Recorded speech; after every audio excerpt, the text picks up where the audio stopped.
Good afternoon. For those of you who are a misfit for Jesus, I had an idea that I wanted to do some nuggets of grace, some things that have some deep, profound truths that I can share with you, and hopefully it'll get you grounded into who we are in Jesus Christ.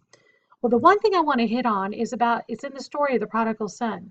And after the father has run to the boy and fully accepted him, he gives him three wonderful gifts. And these gifts, I've never heard too many preachers talk about them. And so I wanted to share with you what I have learned about them. The son receives a robe, a ring, and sandals.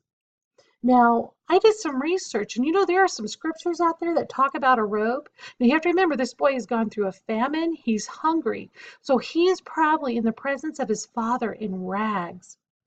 Well, I did some research.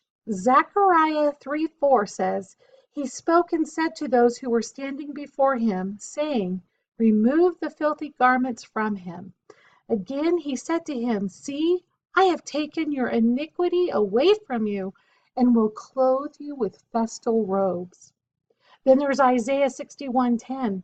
I will rejoice greatly in the Lord. My soul will exult in my God, for he has clothed me with garments of salvation. He has wrapped me with a robe of righteousness. As a bridegroom decks himself with a garland, and as a bride adorns herself with jewels. Do you see that robe is the robe of righteousness?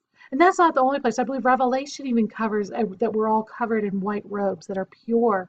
That's awesome.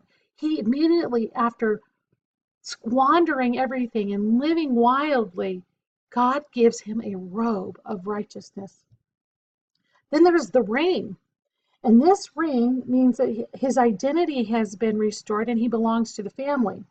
Now, rings were real important in that time because it was a signet. That gave him authority. So he would put his seal on a document. So basically he could sign checks again, even though he just squandered the whole family fortune. So in Genesis 41:42, we can see that it says, The Pharaoh took his signet ring from his finger and put it on Joseph's finger. He dressed him in robes of fine linen and put a gold chain around his neck. The ring is a symbol of authority. Immediately, Christ gives us authority when we receive him into our lives. Isn't that an awesome thing? And then the sandals. I couldn't find a whole lot on the sandals, but I do know that according to tradition, slaves did not wear sandals. Sons did. God saw in that boy his DNA all over him. Well, I hope this is encouraging to you. I wanted to know if you like this, let me know. I'll continue to do more. But I wanted to kind of encourage you today, and this was something that was on my heart. You guys have a great day. Thanks.